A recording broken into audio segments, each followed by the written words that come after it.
talk about challenges. I mean, last 24 months, woo, that was interesting, right? So that happened, yay. But it's amazing what has happened in the industry from monstrous fundamental changes, right?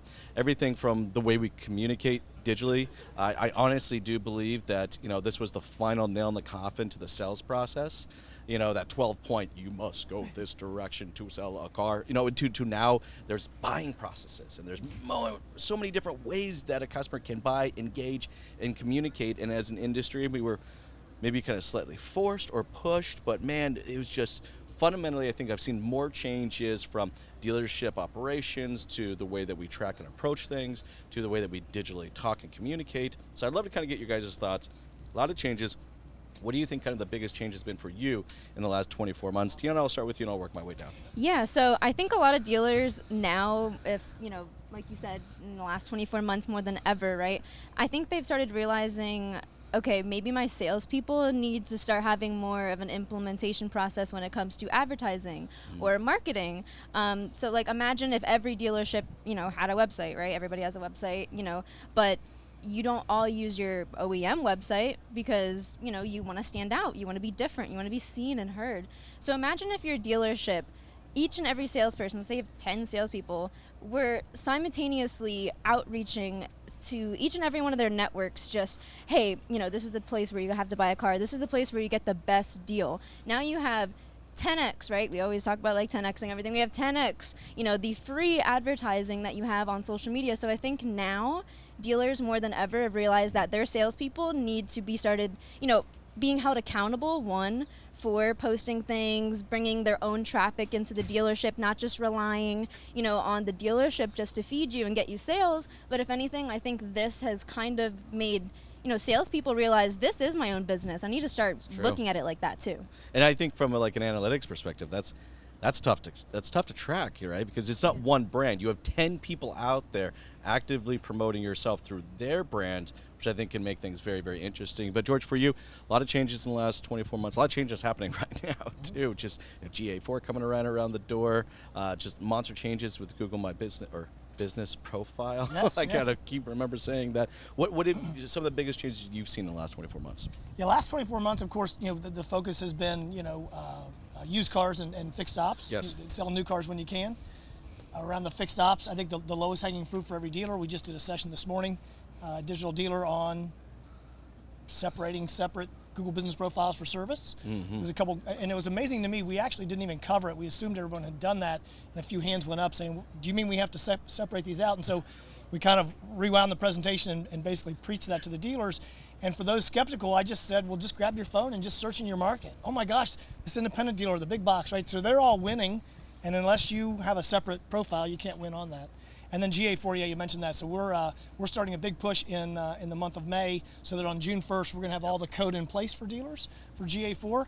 It's not like dealers need to learn GA4 tomorrow or even start using it. Just get the tracking code in place so that when it, when the current Universal Analytics gets mothballed in July of 2023, you'll have 14 months of data if you do it this month. So it's very light lifting. I've got a PDF I'm glad to share with folks on how to do it, and just let your website company take care of it for you.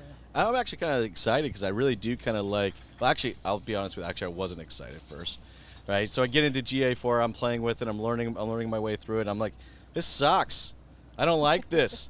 No, and then now now I've got a few months underneath my belt. I'm like, wait a second. I like it because it is more of a multi-touch kind of approach to it, versus, just like, hey, this is what's coming in. Let's not kind of talk about what happened in the middle there. Here's your results, right? And now it's like, no.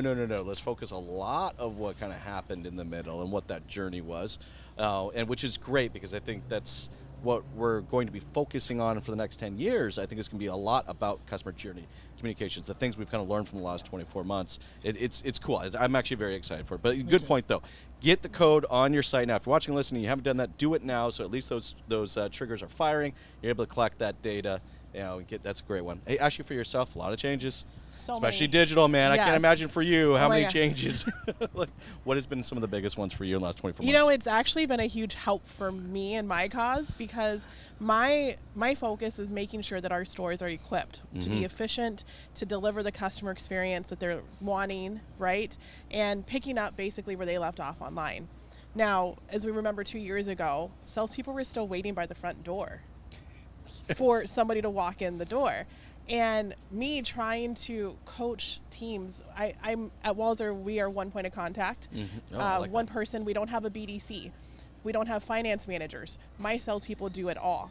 And trying to get them to focus on what's coming in on the CRM is really tough when they have customers coming through the front door. So what we were able to do is that traffic is decreased dramatically. Now they're like, Ashley, help us. How do we drive traffic in? They actually want to see me in their store. When I'm in, they're like, I have a question for you. I want to talk through this. And it's just, for me, I'm like, hallelujah. Like, this is what I've been waiting 12 years for salespeople to want to be in the CRM, for my managers to want to follow up with customers in a timely manner and actually deliver that experience. On top of it, video.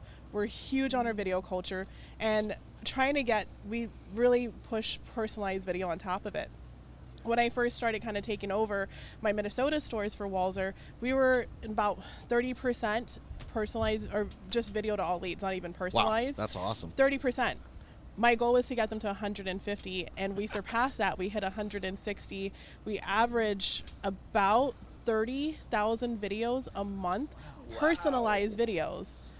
But that wouldn't have happened if it wasn't for the past 2 years. I mean, Right? I think it would have Yes. happened, but it would have taken a It lot would have taken longer. It would have taken a lot longer. longer. Yes. Thanks for tuning in to the Matador Yachtcast with your host, Jason Harris. Don't want to miss new content? Be sure to check out the full podcast library at matador.ai to stay in the know. Remember to like, comment, and subscribe. Happy podcasting.